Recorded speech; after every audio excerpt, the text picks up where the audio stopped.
Good evening, everybody. Welcome back to the channel. It's been a long Sunday today, but I'm going to be speaking to you about some of the things that I'm realizing going into 2026.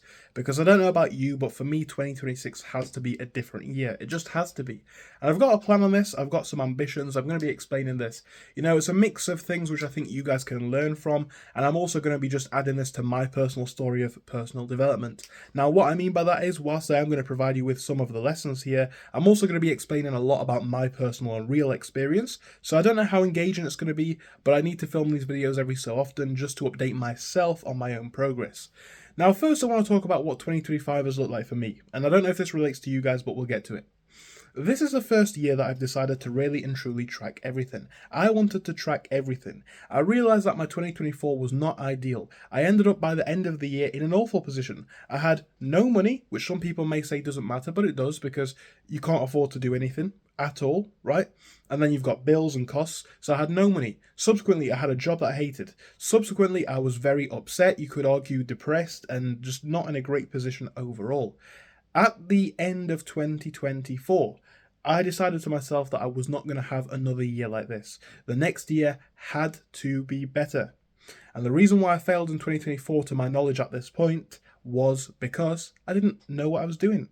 I failed to track anything. And as silly as it might sound, arbitrary goals can help. So, for example, if you don't know what you need to do every day, every single day, you may do nothing. And some of you may disagree with this, but it's true. If you don't have a mental list of saying, I need to run this business, I need to go to the gym, I need to do this. If you don't have this arbitrary list, as pointless as it may seem, you're probably not going to do it because you're not required to do it, you're not mentally obligated to do it, and you're not mentally committed. And I felt like that was my biggest issue in 2024. If I'd have just focused on stuff when I didn't need to, then there would have never been a point where it became a necessity. But by failing to do the work when it was less stressful, I ended up doing harder work later on. For example, instead of running my business to its fullest capabilities in 2024, I failed to do that and ended up having to get a job as well as pushing on my business all day too. Now, after 2025, especially January, I quit my job, didn't have to do it anymore, and I just went back to running my own businesses. Throughout the year, I set myself some goals, as I say, and I decided to track everything. I did some amazing things, and I think for me personally, this has been the best year of my life. I travelled to multiple different countries that I've never done before. I saw so many parts of the world. I fixed my financial situation. I bought the car last year, but I've been able to keep running my dream car, and things have been really good. Things have been really good overall, okay? However, it's kind of like the hierarchy of needs, right? And if you remember the hierarchy of needs, the basic ones, I believe, are something like food, shelter, and all of the basics. And at the top is self-actualization. Now, in terms of the pyramid of needs, I see this as being the base level. And I'm not saying this necessarily to sound privileged or anything, right? Because it's not necessarily like that. But what I am saying is the base level needs are now met. But once you've got the base level needs, what comes next? And to some people, they might just be happy at that level. But for me at this stage, it was about thinking about what comes next. So I decided to first analyze what I had done in 2025 and why I hadn't achieved all my goals. Because no, I hadn't achieved all of them. Were there things that I missed out on doing? Did I put a full effort in every day? I did do something every day, but did I do the best I could every day? And the answer, point blank, was no. It was absolutely no. And I've got a video on this on YouTube. So I didn't even put in a full effort every single day, or even a relatively good effort every single day. So, of course, that is why you've not achieved further than you initially even wanted to. And into 2026, I decided that things have to be different again. Now, like I say, 2025 was amazing. But once analysing this a bit deeper, I realised that I put in half of the effort, or in fact, it was less than half of the effort that I really could have done. And then I began to think, well, if that was me with a 40% effort, what does me with a 70% effort look like? What does me with a 90 or 100% effort look like? And then you realise it is actually quite easy, under those parameters, to achieve the life of your dreams. Now, coming into this year, I understand that this is going to come with some consequences and some missed opportunities. I understand that if I want to spend the best hours of my mental cognition working, then I can't have as many late nights. Now, I've factored in some, because I think there is a fine line between, being the business entrepreneur and actually having life experiences. I've said this before in videos from years back, and I still stand by it. I feel like a lot of people focus too much on their business, don't actually focus on their life, and then when they have the success to go and do things with their money, they don't have the confidence to do it. So I think there is a fine line. But at the same time, guys, I'm not saying it's a huge age, so I'm not saying it like I'm arrogant or ignorant to the fact. But what I'm going to say is, I'm 22 now, and whilst that's not massively old and massively experienced, I've done a lot of things that even a lot of 22-year-olds haven't done, right? Like I say, I've solo traveled to X amount of countries. I've had lots of friends. I've met lots of people, right? So I'm not going to say that. Essentially, if I had a year just doing my own thing, I've already got those skills in the background. And I don't think once you've got them, you lose them.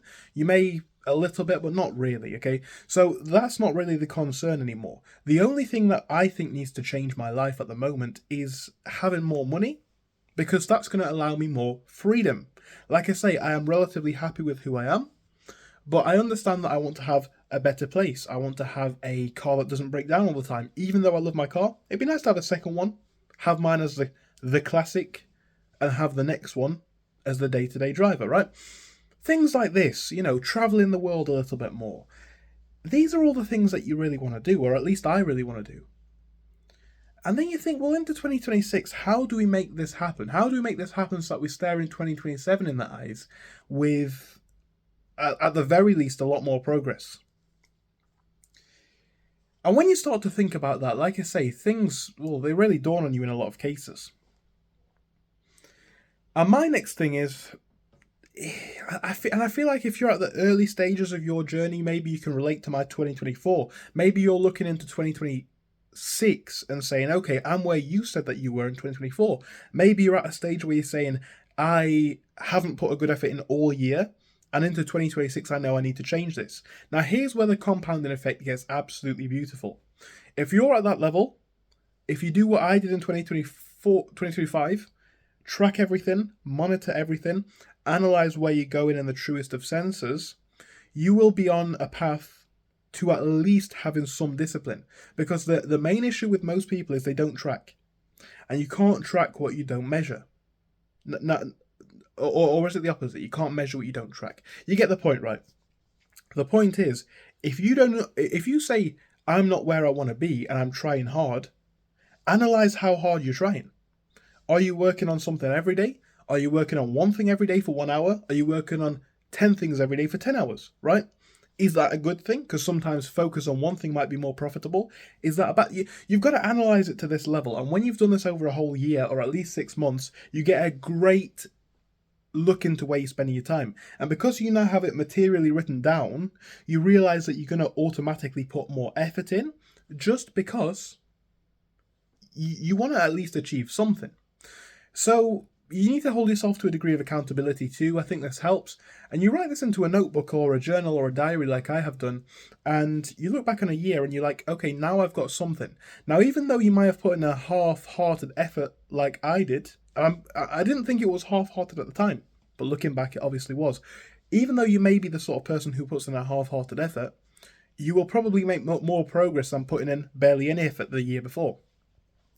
And this is where the beauty of compounding gets to you. And this may hit you in 2026, it may hit you in 2027, but it's certainly hitting me now. Opportunities that arise from a lack of desperation. Now, this comes from a fundamental mindset shift, because if you'd have told me this a year ago, I'd have thought, well, you could do that, but why not just relax? And what I mean by that, guys, is I'm not going to put a number on it, but let's just make the numbers easy. And let's say for you guys, let's say £10,000 or dollars, I don't care what the currency is, right? Let's just get to the point. 10,000 solves all of your life needs. This is just to make the numbers really simple. Once you've got 10,000, you've got two choices. You've got the choice to coast and say, okay, I can work less hard, or I can relax now, or I can go on holiday. All of your needs are met maybe for a year or so. So you've got one choice to do that with the 10,000. And what often happens, and you see most people actually do this, so the 10,000 will become 9 and 8 and 7 and 6 and 5 and 4, then a big bill comes out, and then it's nothing, or minus 1,000 or minus 2,000, right? And then you're back in the stage of, oh, I need to sort my life. Then you get the 10k again, same thing happens. On the alternative path, you can do what I've started to do. I'm not going to say this is my number, but you can say 10k is great, okay? 10k is amazing, but it's not a Lamborghini. Or in this day and age, it's not even the rental price on a nice apartment, right? Or it's not a luxury holiday to Dubai. Or it's not... And these are the things that you may or may not want, but I'm just using this as an argument. They can say, okay, so 10k is great, but it's not what I want. So instead of splurging and wasting and lowering the work rate, I can work on higher leverage tasks using the capital that I've accrued.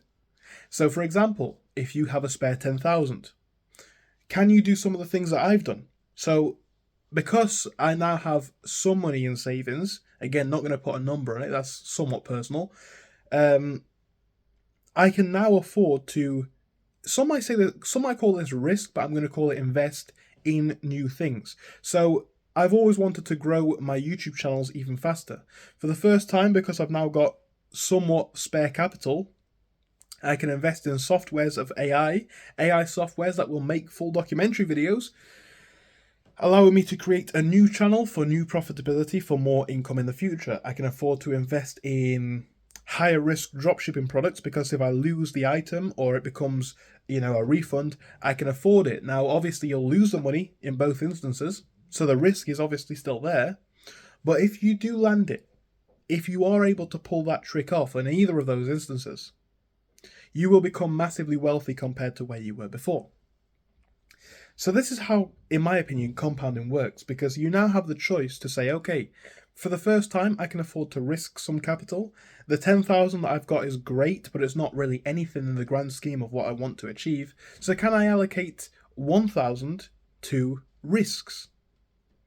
And I don't mean stupid risks. I don't mean gambling on, slot machines or buying some crypto nonsense that may or may not work, I'm on about genuine educated gambles that you can manage. And what I mean by that is, and a lot of people, I made a video on crypto and a lot of people said that I was stupid for saying this, but just play this concept with me. If you buy some crypto that no one's ever heard of, or some stock that no one's ever heard of, some nonsense penny stock or some crypto, and I don't mean like Bitcoin, right? That could be a rug pull. The company might do a share dilution. Any of these things can happen. It's completely out of your hands. If you spend money on an AI YouTube channel, for example, whilst there is a degree of it's out of your hands because people might watch it, people might not, the control is a lot more centered around yourself than it would be in the markets at all, and factors like that. So why would you not want to have a greater degree of autonomy on your own life? It would make a lot more sense. So yeah, you can now invest in genuinely clever things. If you lose the money, you lose the money. If you make the money back, that 10,000 that you initially had could very easily become 15, 20, 30, 40, 50. And this is what we're speaking to, and hopefully, guys, I'll speak to you in a year or so, and I'll be in a much even better position, because two things have happened to me over the last year. One is that I've now got a greater sense of urgency and drive. Two is that I know the areas that I'm weak in, because I've recorded all my progress over the last year. Three is that I have money to risk on things which may benefit me going forwards. And four is that I actually see things in the scale of a larger thing, because when you're on this level, guys, and I think we all deep down relate to this, maybe you work a job 9 to 5, maybe you're just on the edge of your comfortable living expenses, let's say, it's always a bit tight, and it's always a little bit, but it's okay enough for you to just say, well, life's good, or life's good enough. But when you lose that and you say, whoa, wait a minute, right? Someone's got this and I want to have this, or I know that I can get this if I do this. Once you begin to build that formula, the road forwards becomes a lot clearer. And I feel like that's sort of the position that I'm kind of getting myself into, because right now, again, I'm not going to say that X amount of money is small, like a lot of people like to, but I'm going to say in the grand scheme of what you want to achieve, X amount of money is small. And making a 10% return on this is not going to make you rich, but if you invest in a certain thing like yourself, and I know it's a very cliche term, but it'll become a lot easier to genuinely make something. So the biggest lesson that I've learnt this year is track what you do, focus on what you actually want to focus on, genuinely assess if what you are doing will get you there. And if you can do these things, you'll have a lot greater of a chance.